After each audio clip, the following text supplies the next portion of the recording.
Welcome everybody to Change Now, the world's largest summit for the planet. My name is Inge Mehus and I'm your moderator here in our virtual pitch garden. This session is dedicated to ocean and water, and you'll discover 5 top innovators today. We have a lot to cover, but only 35 minutes, so we have to keep our time to make sure that we get to go through everything. And we're going to get a quick intro to our theme from Ines Mertens from Inventures Investments Partners. Ines, I'm going to hand it over to you. Thank you, Inge, for the introduction. So my name is Ines Mertens, and I'm working for Inventures, which is an impact VC fund based in Brussels. And so ocean and water is a very important topic. It covers more than 70% of the surface of the planet. And we all know that oceans are under serious threat. We are facing plastic pollution. We are facing pesticides falling into ocean. We are facing over-exploitation of fishing resources and sustainable aquaculture, to name a few challenges that we are facing. So we are looking forward to listen to the fantastic entrepreneurs innovating and answering those challenges. Thank you. Thank you so much, Ines. And we're going to hear from our amazing innovators in a moment. But first, I would like for us to introduce the jury that is with us today. I'm going to call your name, and then I would love for you to introduce yourself in about 30 seconds. And I'll start with Alistair Marston. Alistair, over to you. Hello. So my name is Alistair. I'm a director of the Nova Group of companies. I started off my career within clean energy, so wind, solar and water. Working throughout the world on projects from hydropower through to like solar vaccine refrigerators. Through that work, I'm extremely privileged to be an environmental laureate. More recently, I've moved from operator and into the dark side of VC and investment. And I'm excited to be here, part of Change Now, and to see what I'm going to view for the first time today. Great, thank you, Alistair. And then I'm going to hand over to Mark Verdette. Oh, I don't think Mark maybe is with us, so I'm going to go to Alain Farkas. Alain, over to you. Thank you. Hello, thank you for having me. Very happy to be here. I am from Chile, South America. I am working in Impacta VC. I have been in the entrepreneur ecosystem in the last too many years, working as an entrepreneur in NGOs as Endeavor and Fundación Avina as a professor. So happy to be here and listen incredible entrepreneurs. Thank you. Happy to have you here, Alain. All right, I'm going to hand it over to Kim Baker. Hi, everyone. Kim Baker. I'm the Director of Innovation at an accelerator program based in the US called Elemental Accelerator. We're a growth stage accelerator, and we're focused on many sectors related to climate change, including water and oceans. And we focus on a bit later stage companies through our work with demonstration projects. We've funded 117 companies, over $43 million to date, with the ability to have them carry forward and receive $1.5 billion of additional funding. So I'm happy to be here today with you all to see how we can better support and collaborate with each other. Great. Thank you so much to all of the jury to presenting themselves. You can see we have a great jury with us here today. So let's get ready to be inspired and jump straight into our pitches. And we're going to start with Michael Vestel from Origin by Ocean. Michael, I'm going to hand it over to you. Thank you so much.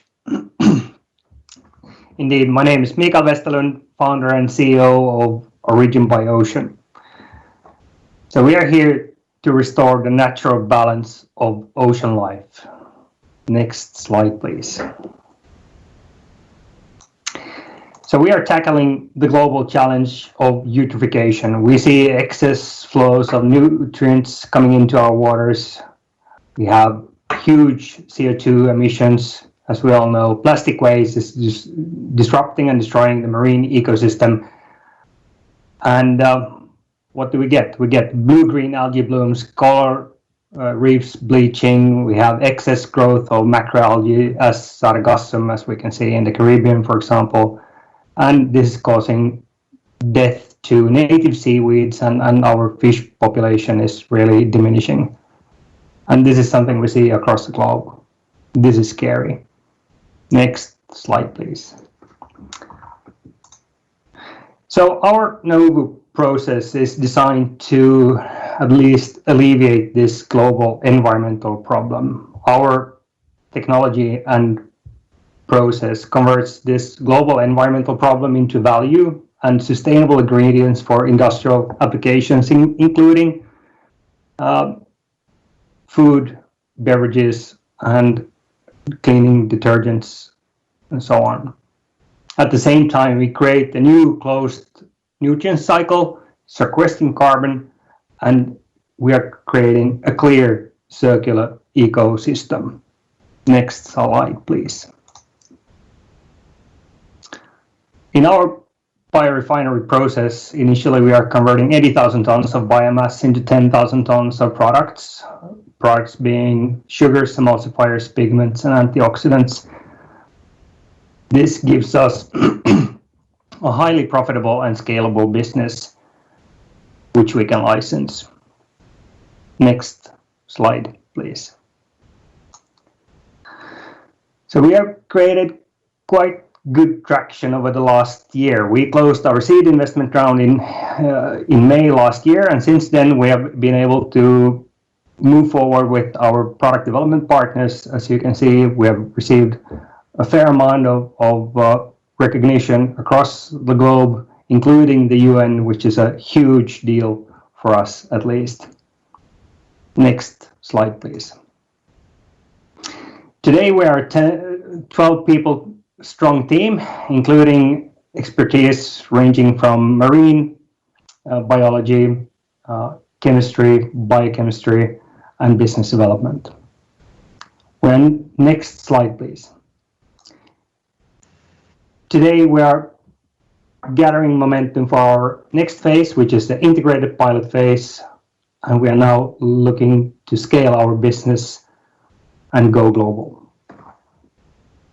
Wonderful. Thank you so much, Michael, for that presentation and for your dedication to restore the natural balance of ocean life. Wonderful. All right, then we're going to hand over to Declan McAdams from Pinovo AS. Declan, I'm going to hand it over to you. Hello. I'd like to explain to you how technological innovation in what seems like a mundane area like rust removal can have a material positive impact on ocean health, and how a small Norwegian scale-up has developed technology to stop ocean paint microplastic emissions. Next slide, please. The industrial and marine worlds are full of steel assets that are covered in paint to protect them from corrosion. However, that force of nature, corrosion, can only be slowed down, it can't be stopped. And as those steel assets corrode, paint residuals, approximately 50% of which are made up of plastic, fall into the sea as microplastics. Next slide, please.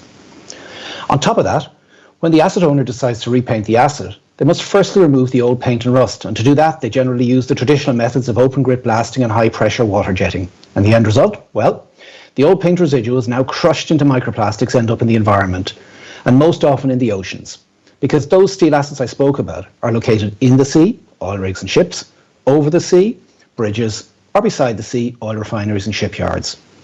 And to put this into perspective, and taking just 184 oil rigs in the North Sea, sandblasting and water jetting on those rigs alone cause paint microplastic emissions, which are the equivalent to dumping up to 14 million plastic bottles into the North Sea every year. We estimate that globally between 1.5 to 2.25 million tons of paint microplastics are dumped into the ocean every year. So, you might say, that's not good. What can we do about it? Next slide, please. Well, Pinovo, a Norwegian company, has developed and patented vacuum blasting technology that will protect ocean health, reducing the impact of climate change on the oceans in two ways. Firstly, Pinovo reuses the blasting grit up to 20 times. This significantly reduces grit production and its transport, and in this way lowers the life cycle CO2 emissions by over 60%, compared to the traditional methods of open blasting. On top of that, we can recycle the used grit to give it more lives in future maintenance operations, further reducing CO2 emissions. Secondly, by stopping all those paint microplastic emissions entering the ocean, we protect ocean health and biodiversity, considerably strengthening the capacity of the oceans to mitigate the negative effects of climate change. But we need people to realise that paint is plastic. So next time you're driving over a bridge and you see someone repainting that bridge and blasting off the old paint and rust, ask yourself, how's the blasting been done? In the good old traditional manner where the grit is used only once, and then the whole lot, including the grit, rust, paint microplastic residuals, are all dumped into the ocean. Or cleanly with vacuum blasting, where the grit is collected and reused and all the paint microplastic residuals are recovered for recycling or safe disposal.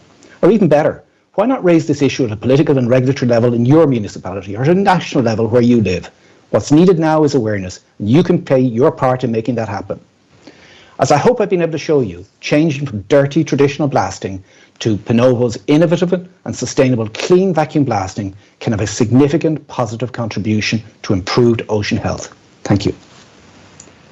Thank you, Declan, for an incredible presentation and a reminder that microplastic is everywhere, including in paint. I'm really happy to hear your initiative and that you are presenting for us here today. All right, we're going to go to Gregoire Lundell from Citytaps. Gregoire, I'm going to hand it over to you. Oh, we cannot hear you. Are you unmuted? No. Apologies for that. Hi, I'm Greg, CEO and founder of Citytaps, and our vision is running water in every urban home. There are 1 billion people today who live in cities without running water at home and around the world, and they pay a triple tax on poverty, a tax in health, in money, and in time. We can't provide water at home because that's the government's job in most places. So in order to get everyone some water, we need to work with utilities and help them improve services. To do that, there are 3 main reasons that we solve that prevent utilities currently from providing water to everyone. Utilities need to get paid and on time and recover their outstanding receivables. These are typically 6 to 24 months of turnover. Utilities also need to reconnect the 24%. Oh, I'm sorry, Gregoire, I can't hear you. Utilities need to know that they need to know where their water is going, so that, can you please show the slides, so that they can reduce leakage and theft, which are typically 30 to 80%. Our solution is the world's only smart and pay-as-you-go water meter that uses mobile money for payments. End users can pay for water at home at any time from any phone for any amount that's comfortable. And it's much easier than to paying monthly bills when you have irregular incomes. And if they're disconnected, they can reconnect and pay back their debts in tiny implements. We track our impact at the bottom of the pyramid, and it's huge, but our solution also makes sure that the rich pay for their fair share of water, which is only fair. For utilities, our solution provides data to find leaks, money up front, and individualized debt recovery solutions. More importantly, it provides a digital and traceable flow of cash that utilities can leverage to access financing, which they currently can't access. This is a massive shift that we need in order to reach SDG 6 and universal access to water. We sell our solution on a service basis, on a finance basis, with partners that are putting up the working capital, and the payments go straight to the financial partners, bypassing the utilities and eliminating counterparty risk. I'm very proud of our team of 15 that's based in Paris and in Mombasa. Our executive team has extensive water sector experience. We have projects on 3 continents and we've sold 15 technology suites to date. For 2021, we're focused on East and Southern Africa. Our technology is patented, and it is under extension under PCT process. We sell a solution that includes a water meter, a connectivity, an analysis, and payment, and that is unique, which means we don't really have real competition. 2021 is already looking better than 2020, and we plan to break even in 2023 and to grow our sales 10x in 4 years and impact 3 million people. We're raising €1 million to continue our R&D and expand our sales efforts. We have a lead investor who is putting in $200,000, and our current shareholders are putting a bunch. You can join us for $350,000. Thank you very much. Thank you, Gregoire. I realize that when you have access to clean drinking water, it is easy to take it for granted. So your work is very important. Thank you so much. And just a bit of a reminder, Gagwa, like when you speak, make sure that your microphone is being touched so we can hear every word of what you're saying. We just keep that in mind for the Q&A. All right, thank you. We're now going to hand it over to Stephanie Lessange from Air Seas. Stephanie, I'm going to hand it over to you. Yes, hello. Good evening, everybody. So I will present Air Seas and the sea wing. First of all, by 2025, for Air Seas, it's 200 million turnover, it's 200 direct jobs created, and it's 7 million tons of CO2 saved in the atmosphere. Next, please. So my name is Stephanie Lessange, and I'm in charge of the public and institutional affairs within Air Seas. Next. But before all, let's have a look at the main challenges of the shipping sector. Decarbonization is a huge challenge for all sectors, but all the more for the shipping sector, which accounts for 30% of the greenhouse gas emission in Europe per year. We need to find out right now innovative solution. And within Air Seas, we have a solution. Next. So the sea wing is an automatic kite flying high in the sky to harvest this unlimited available and free energy, which is the wind. The sea wing is powerful due to its dynamic flight. It's simple, as it's fully automated. It's safe, based on the aeronautical standards. Next, the sea wing is of expertise from the aeronautical sector to the shipping sector. The flight control allows the full automation of the flights. 1,000 square meter kites ensure 100 tons of traction for any ship and is able to reduce the fuel emission and the associated emission, the fuel reduction and the associated emission of by average 20% and up to 40% on specific routes. Next. So the integration of flight control allows the optimization of the performance of the wing, and the integration of the digital twin allows also the optimization of the use of the wing due to our eco-routing solution, which propose to the captain the optimized route for the ship. It's a very simple, as it's a fully automated system, and it's really easy to install it. It's safe because it's designed on the aeronautical standards, which go well beyond the shipping standard. Next. So it's a unique opportunity for the shipping sector, for any ship owner, reducing its fuel bill by 1 million per year per ship. It's an opportunity to reduce its emission between 20% to 40%. It's less ocean pollution, and also when in a context where alternative fuels are need to be developed, the sea wing will contribute to accelerate decarbonization and the green transition of the shipping sector. Next. So to ensure a sustainable development for our seas, we have based our business model on 3 main streams. So 2 major industrial stakeholders have already selected the sea wing, Airbus and K-Line. And we have also partner, and we are supporting by ADEM in the frame of the program for future investments. Next. So wind propulsion and the sea wing are key to decarbonize as soon as possible the shipping sector.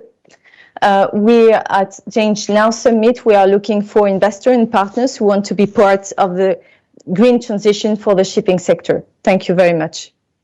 Thank you, Stephanie, for showing us the power of the wind. Wonderful presentation. All right, we're going to head over to our final pitch. Raoul Antoine from Sotrat Water. Raoul, I'm handing it over to you. Okay, can I start? Yes, you can. Yes, hello everyone. Thank you very much for all the speech. It was very interesting. I would like to present to you our flagship solution, the pump and rig. When we started Sotrat Water 12 years ago with my boss, I was 22 and I had the dream of being part of the development of the rural sector of Africa. And we designed some solution and we end up with a pump and ring solution. Oh, do you see the slides? Not yet. They might come up in a second. Just give the tech team a moment to bring them up. All right. Well, I'm going to talk about it anyway. Oh yeah, there we go. Okay, there we go. It's coming. So yeah, we designed a range of solutions which we call the pump and drink, with the aim of providing drinking water to the population and mostly drinking water to the rural communities of emerging countries.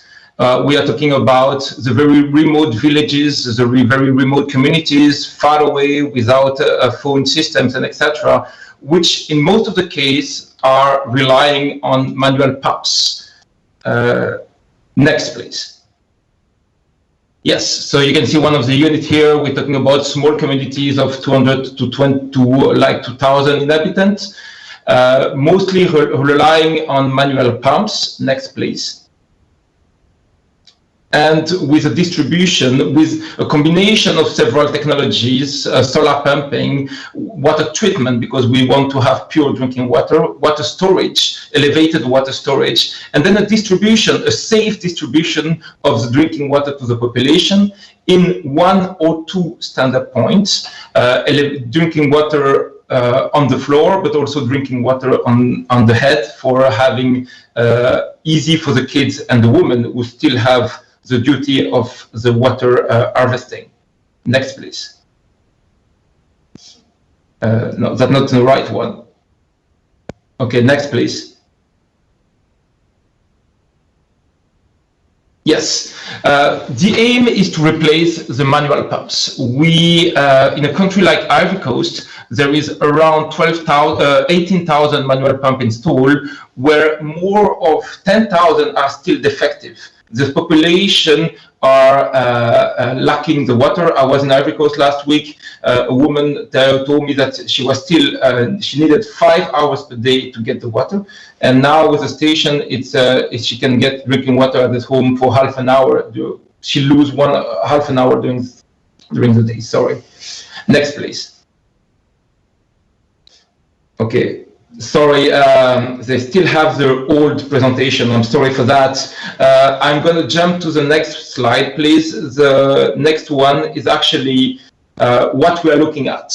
We are looking for innovative financing solutions. We are looking for an idea and a combination of ideas to be able to scale a project. We have installed more than 1,000 units in Africa, but now we want to go further, we want to go bigger, and that's only possible with a combination of different actors like Citytaps that spoke before, or many different companies and many different funding agencies.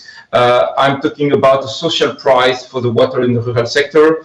I'm talking about CSR of companies, the use of diaspora, and also funding agencies across Africa that can help to have a turnkey solution and to scale up a project like that. Okay, sorry for the presentation. It seems that ChangeNOW had the old version of the presentation. I'm sorry for that. No problem. Thank you at all. Your presentation was still loud and clear. We're now going to open up for the jury members to see who has a burning questions for our wonderful change makers and innovators. Who would like to go first? I can go. I have a question for Grégoire. And so I would like to understand, since you're partnering for working capital, how do you, could you maybe elaborate on that? Yes, and I'm glad that you picked up on that, because that's actually the most interesting thing that we're doing. We can nerd out on the technology and talk about how exciting it is, but really it's useless unless we actually make it do something. And the way we're going to make it do something is if it's properly financed. So what we've done is we've looked at the way solar pay-go and off-grid solar was done in the past, and the way that it was scaled up. And those people, those industries used to a large extent asset co structures, SPVs. They finance their clients on their balance sheet. So there's a whole range. There's a sort of a a spectrum of options for where the working capital to provide the meters themselves to the water utility and where that working capital can come from. Currently, we're working with a bank in Kenya called Equity Bank. We have a private equity fund that we're collaborating with as well, and we have a leasing company in Kenya as well. That is, so we have 3 different models that we're piloting, so that basically the utility gets our solution. They install the meters, we get paid upfront, and then the money comes straight from people who use the meters to get water at home into essentially an escrow account and back to the investor. Mm-hmm. So that the counterparty risk of lending to the utility, which honestly is a very dangerous proposition, if you look at a straight financial play, that is taken out of the equation. Now, if you're interested, I can talk to you about this for hours because I'm absolutely passionate about it. But essentially what we're trying to do is see what was done in the Solar Pego field, recognize that unless we unlock $114 billion a year of investment for CapEx in the water sector, we're never going to reach SDG 6. And so we say, how can our technology be used as a conduit for financiers getting back their investment so that the commercial finance that's absolutely necessary to reach SDG 6 can be unlocked? It's not me who says that it's necessary, it's the World Bank. So, okay, thank you. Does that make sense? Yeah, totally. Thank you very much. Thank you. Hello, how are you? I would like to ask Declan about the traction that they have already, the stage of the development of the technology and the business, with what kind of hypotheses are already validated, etc. Please. Thanks for that. Yeah, the product is proven. It's been in commercial operation for a number of years, and essentially what's happened has been it's a classic case study of it's not good enough to have the right idea, you have to have the right idea at the right time. So what we were was an industrial solution to an industrial problem. We've now moved to being an environmental solution to an environmental problem. And I guess thanks to a combination of David Attenborough, Greta and the Pope, with microplastics and the oceans going on the agenda, it's our time. And basically we're now seeing customers adopting our technology for sustainability as well as the industrial reasons. The thing works. The technology works, it's patented, it's in the box, it does the job. The take-up is coming from sustainability. So last week we've got a shipping company who signed up because they are the sustainable shipping company. So we've moved from, we have traction, we have revenue, we've been revenue generating for a number of years, but the real traction is taking off now. Thank you. Can I just say that I'm really impressed by what you guys are doing at Pinovo, by the way. It's really impressive. Yes, indeed. Yeah, lots of inspiration. Yes, sorry, Kim. A question for Origin by Ocean. So I manage both our water portfolio and our circular economy portfolio. So congratulations, you've landed in both of those at the same time. Something that we think about with companies that we work with that have kind of a supply focused on something cultivated in the ocean, like blue-green algae, is how they can ensure that the supply is set up within your organization to then meet the demands for growth. And so we think a lot about place, co-location, and how are you cultivating that supply to basically make sure that it doesn't become a limiting factor as you grow? Yes, so our process and technology has from the very beginning been designed to actually cater for a different number of feedstock alternatives. And already today we have been able to trial both the sort of domestic feedstock options that we have in the Baltic Sea, along with kelp from the Baltic, from the Atlantic, as well as sargassum from the Caribbean. So that is our approach to this, that we are not dependent on a single feedstock alternative. That's great. Great to hear. Thanks. Any other burning questions?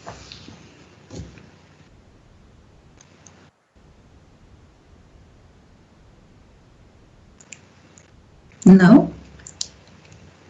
There are also opportunities to go into the virtual breakout rooms in a moment where you can talk more on one-on-one and be a bit more personal. And we definitely invite you to check out the link in the chat where you can meet each other. But that marks the end of our last pitch on our second day. Thank you so much, all changemakers and jury members, for coming here today and being so inspirational. And this is also the end of our second day. I can't believe that this day just flew by. What an incredible day. So thank you all of you who've been through here the whole day, for all of you tuning in from all around the world. And on behalf of the ChangeNOW team, we hope to see you all tomorrow for more inspiration. Thank you so much. Bye, everybody. Thank you. Thank you.